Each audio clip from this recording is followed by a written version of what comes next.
GST का 2 slab में तब्दील होना कितना फायदेमंद है आम भारतीयों के लिए? क्या जीएसटी की दरें वाकई इतनी कम हो रही हैं कि आम नागरिकों पे इस अप्रत्यक्ष टैक्स का दबाव कम हो जाएगा? कितना कम होगा टैक्स का बोझ एक आम नौकरी पेशा इंसान के लिए? कितनी सस्ती होगी घरेलू उपभोग की जरूरी चीजें? क्या रियल एस्टेट के इनपुट मटेरियल्स पे टैक्स का बोझ कम होने से वाकई घरों की कीमत कम हो जाएंगी? पिछले एक हफ्ते से ये कुछ सवाल मुझसे कई टीवी डिबेट्स में पूछे गए हैं। कई फोरम पे लोग जानना चाहते हैं कि क्या कुछ बदलेगा भी या फिर ये है हमेशा की तरह बस आंकड़ों की लफाजी। और मेरा ये वीडियो एनालिसिस कई लोगों की उम्मीदों पे पानी फेरने जा रहा है, क्योंकि टैक्स तो आखिर टैक्स है और भरना तो पड़ेगा ही। और टैक्स में कमी एक दिवा स्वप्न है ये साहब।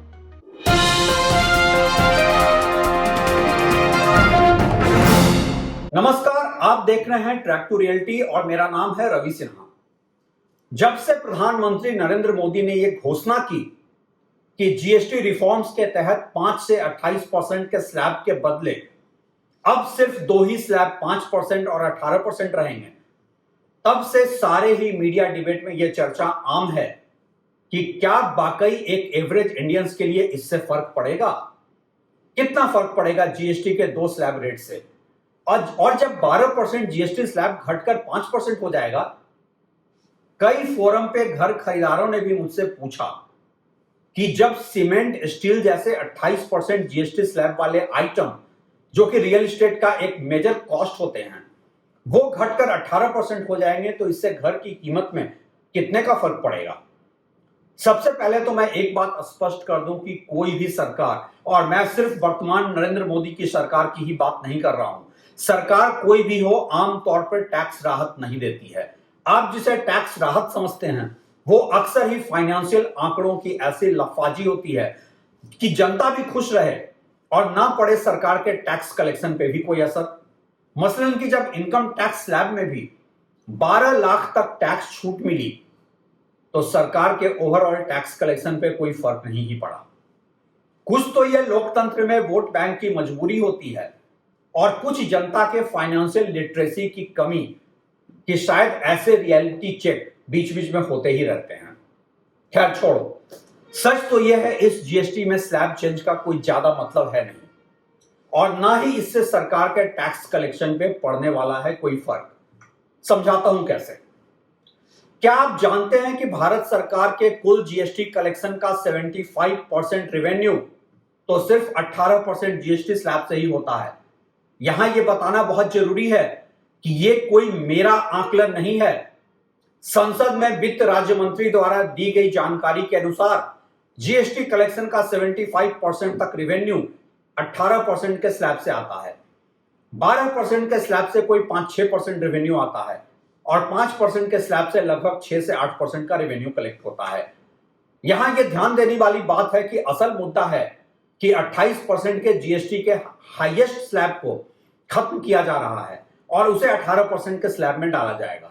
अब 18% के स्लैब रेट से जीएसटी का टोटल कलेक्शन कोई 13 से 15% होता है। क्या आंकड़ों की इस लफाजी, इस जगलरी से आपको भी ऐसा लगता है कि जीएसटी का बोझ आम आदमी के ऊपर कम पड़ेगा? देखिए, आम आदमी पे तो जीएसटी का बोझ कम होने का मतलब है कि सरकार का टोटल जीएसटी कलेक्शन भी कम हो। क्या ऐसा होने जा रहा है? सीधा सा जवाब है कि नहीं, ऐसा नहीं होगा। और ये बात मैं कोई एजम्पशन, इस उम्मीद पे भी नहीं कर रहा हूं कि जीएसटी कलेक्शन का बेस लेवल आने वाले दिनों में बढ़ेगा और छोटे छोटे खुदरा व्यापारी भी जीएसटी के दायरे में आ जाएंगे। वो एक अलग बहस का विषय है। अभी जो जीएसटी कलेक्शन का बेस है, उसके हिसाब से भी सरकार का total GST collection slab rate change करने से कम नहीं होगा। हां, बढ़ जरूर सकता है। और मैं ऐसा क्यों कह रहा हूं? वो इसलिए कि यहां सिर्फ मुद्दा है 28% का स्लैब रेट, न कि 12%। वहां से 5 से 6% का रेवेन्यू कलेक्शन अगर 2 से 3% भी बदल जाए तो भी असल खेल है हाईएस्ट स्लैब रेट का, 28% जीएसटी का, जहां की 13 से 15% जीएसटी कलेक्शन होता है। इसमें से ज्यादातर आइटम को 18% डालकर भी ओवरऑल कलेक्शन कम नहीं होगा। अब आप सोचेंगे कैसे? वो ऐसे कि जो जीएसटी का नया स्लैब आपको दो लेवल 5 और 18% बताया जा रहा है, वो दरअसल दो नहीं 3 स्लैब रेट है। एक तीसरा स्लैब रेट चुपके से इंट्रोड्यूस किया गया है और वो है सिन आइटम का, मतलब कि वो प्रोडक्ट जिसे सरकार पाप मानती है, जैसे कि बीड़ी, सिगरेट, तंबाकू वगैरह। तो 28% जीएसटी का कुछ आइटम अगर 18% में भी डाल दिया जाए तो उससे कहीं ज्यादा भरपाई सिन आइटम के 40% के स्लैब रेट से हो जाएगी। वैसे इन 3 जीएसटी स्लैब रेट से भी परे हैं कुछ और भी टैक्स, मतलब कि टैक्स पे टैक्स, जो कि जीएसटी के वन नेशन वन टैक्स की मूल भावना के खिलाफ है, जैसे कि अलग अलग लेवल पर लिया जाने वाला सेस टैक्स। अब अगर जीएसटी है और वन नेशन वन टैक्स की बात है तो फिर ये सेस क्यों? मेरी समझ से बाहर की बात है। और ये सेस वैसे खर्च भी नहीं हो रहा है उस मद में जिसके नाम पर वसूला जा रहा है। मसलन कि लेबर सेस का कलेक्शन और उसका 50% भी लेबर वेलफेयर में खर्च ना होना। बॉटम लाइन साफ है, आपको ऐसा दिलासा दिलाया जा रहा है कि जीएसटी स्लैब रेट कम करके आपको इनडायरेक्ट टैक्स में रिलीफ दी जा रही है, लेकिन ये रिलीफ के दावे बस सरकारी हैं। हाँ, कुछ चीजों पे जीएसटी स्लैब रेट में जो बदलाव की बात हो रही है वो तारीफ के काबिल है, जैसे कि हेल्थ इंश्योरेंस पे अभी 18% का लिया जाने वाला जीएसटी। अब जिस देश में पब्लिक हेल्थ इंफ्रास्ट्रक्चर इतनी लचर, इतनी वाहियात हो, वहां हेल्थ इंश्योरेंस कौन सा लग्जरी है, वो फिर से मेरी समझ से बाहर है। स्कूल जाने वाले बच्चों की कॉपीज, स्टेशनरी कौन सा लग्जरी है, उसका जवाब भी मेरे पास नहीं है। शायद सरकार, ज्यादा विद्वान लोग चला रहे हैं और वो हमसे बेहतर जानते होंगे। इसी तरह लग्जरी कार्स पे 28% का लग्जरी टैक्स समझ में भी आता है, लेकिन एक आम आदमी 30-40 हजार रुपए महीने कमाने वाला वो एक टू व्हीलर खरीदता है, तो वो कौन सा लग्जरी है जो उस पर 28% का जीएसटी है? और वो भी एक ऐसे देश में जहां पब्लिक ट्रांसपोर्ट इंफ्रास्ट्रक्चर है ही नहीं। इसी तरह इस ग्लोबल वार्मिंग में जहां कि आप बिना एयर कंडीशन के बीमार हो जाएंगे, गर्मियों में वहां एसी कौन सी लग्जरी है जो उस पर 28% का जीएसटी लिया जा रहा है? अब देखना यह होगा इन तथाकथित लग्जरी आइटम्स में से कितने आइटम 18% के स्लैब में डाले जाएंगे और कितने सिन आइटम डिक्लेयर करके 40% के स्लैब में। बहरहाल आम आदमी को निचोड़ा उतना ही जाएगा जितना कि अभी निचोड़ा जा रहा है टैक्स के नाम पर, या शायद उससे ज्यादा भी, उस हद तक जब तक कि उसमें जान बाकी है।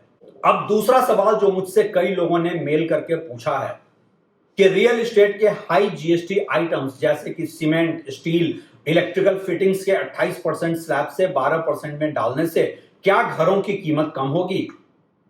मेरा तो सवाल पूछने वालों से ही सवाल है, क्या आप जानते नहीं हैं कि बिल्डर्स कैसे होते हैं? कभी कोई लागत कम होने से प्रॉफिट कम किया भी है या अपना प्रॉफिट मार्जिन ही बढ़ाया है? अभी रिसेंटली महाराष्ट्र के मुख्यमंत्री देवेंद्र फडणवीस ने रियल एस्टेट के इंडस्ट्री बॉडी के इवेंट में ही साफ तौर पे बोल दिया था कि सरकार जब जब प्रीमियम कम करती है, बिल्डर अपना प्रॉफिट मार्जिन बढ़ा लेते हैं, न कि कीमत कम करते हैं। और यह बात बिल्कुल सच भी है। जब महाराष्ट्र सरकार ने प्रीमियम कम किया था तो बेनिफिट घर खरीदारों को पास ही नहीं किया गया। इसी तरह जब रियल एस्टेट के रॉ मटेरियल्स पे बिल्डर्स को इनपुट टैक्स क्रेडिट मिलता था तो वो बायर्स को पास नहीं होता था। कहने को तो एंटी प्रॉफिटियरिंग का भी क्लॉज था, लेकिन हम सब जानते हैं कि इस सिस्टम में काम कैसे होता है। जीएसटी स्लैब रेट कम होने से आम घर खरीदारों पे कोई फर्क नहीं पड़ेगा, क्योंकि बिल्डर्स बस अपना मुनाफा बढ़ाएंगे और उन्हें शायद बरदहस्त भी है सरकार का भी और प्रशासनिक अधिकारियों का भी। मैं ऐसा इसलिए कह रहा हूं कि अगर सरकार घर खरीदारों के ऊपर से जीएसटी का बोझ कम करने को लेकर वाकई सीरियस है तो फिर उसके पास बेहतर विकल्प हैं। जैसे कि एक घर खरीदार जीएसटी जैसे इनडायरेक्ट टैक्स को डायरेक्ट भी देता है घर खरीदते समय और इनडायरेक्ट भी। डायरेक्ट वो 5% जीएसटी पे करता है। वैसे अफोर्डेबल हाउसिंग में ये 1% है, लेकिन आज टॉप टियर सिटीज को तो छोड़ ही दें, इवन टियर 2 सिटीज में अफोर्डेबल हाउसिंग की परिभाषा 45 लाख तक के घर अवेलेबल ही नहीं है। तो 5% का जीएसटी आप डायरेक्ट पे करते हैं और उसके ऊपर से बिल्डर्स के इनपुट कॉस्ट पे जो जीएसटी लगता है वो भार भी आप ही उठाते हैं। कोई बिल्डर अपने घर से या अपने प्रॉफिट मार्जिन से तो देता नहीं है। अगर सरकार आम घर खरीदारों के ऊपर से जीएसटी का बोझ कम करना ही चाहती है तो क्यों ना डायरेक्ट 5% का जीएसटी छोड़ दिया जाए, बजाय इसके कि उम्मीद करें कि बिल्डर्स का हृदय परिवर्तन हो जाएगा और वो बायर्स को बेनिफिट पास ऑन करने लगेंगे। वैसे अगर वाकई बिल्डर्स का हृदय परिवर्तन हो भी जाए, चांसेस उतने ही हाई हैं जितने कि मेरे इस YouTube चैनल को वर्ल्ड बैंक द्वारा बेस्ट कंज्यूमर चैनल का अवार्ड मिलना। तो भी कंस्ट्रक्शन मटेरियल रियल एस्टेट के ओवरऑल एक्सपेंसेस, जिसमें कि लैंड कॉस्ट, मार्केटिंग कॉस्ट और अन्य कॉस्ट शामिल हैं, इस ओवरऑल एक्सपेंसेस में कंस्ट्रक्शन कॉस्ट कोई लगभग 1/3 है। अब इसमें से सिर्फ कुछ आइटम्स को जीएसटी स्लैब में 28% से 18% में डाल दिया जाए तो क्या होगा? कोई टैंजिबल फर्क तो पड़ेगा नहीं, बमुश्किल 1 से 1.5% का ही फर्क पड़ेगा। सच तो यह है कि इससे रियल एस्टेट की दुनिया में फायदा सिर्फ और सिर्फ बिल्डर को ही है, जबकि आज जरूरत इस बात की है कि अमेरिकन टैरिफ के बाद डोमेस्टिक कंजम्पशन को कैसे बढ़ाया जाए, और उसी के नाम पर जीएसटी के स्लैब रेट में चेंज की बात भी हुई है ताकि डोमेस्टिक कंजम्पशन को बढ़ावा मिले। आज हाउसहोल्ड डेट, घरेलू कर्ज और जीवन यापन का संकट एक कॉमन रियलिटी है आम भारतीयों की, और इसलिए सख्त जरूरत है ऐसे पॉलिसीज की जहां आम इंडियंस की परचेज पावर को बढ़ावा मिले, डोमेस्टिक कंजम्पशन बढ़े, लेकिन नहीं। कथनी और करनी का फर्क साफ दिखता है एक ऐसे सिस्टम में जहां की सरकार की नजर में हर नागरिक है टैक्स चोर और बस सरकार है ईमानदार। आखिर नया इनकम टैक्स बिल तो इसी बात को ध्यान में रखकर लाया गया है, जहां की टैक्स अथॉरिटीज को कानूनी अधिकार मिल गया है कि वो आपके सोशल मीडिया प्रोफाइल में भी घुसकर देख सकते हैं आप कब, किससे और क्या बातचीत करते हैं। इस बिल का दुरुपयोग बड़े खिलाड़ियों, बड़े बिल्डर्स, बड़े उद्योगपतियों पे थोड़ी ना होगा तो बस आप और हम जैसे आम नागरिकों पे ही। और इसलिए जीएसटी स्लैब रेट में चेंज को आप कोई बड़ी राहत समझकर खुश नहीं हो तो बेहतर। आपके लिए कुछ नहीं है बदलने जा रहा, आपको तो बस भरते रहना है टैक्स पे टैक्स और करते रहना है गर्व। अगर समझ ना भी आए गर्व किस बात पे करना है, फिर भी गर्व तो करना ही है। सो आप करें गर्व टैक्स भरकर देशभक्ति निभाने का, और मुझे दे इजाजत कि मैं करूं गर्व ऐसे कई और वीडियो बनाकर सरकार से सवाल पूछने का। शुक्रिया।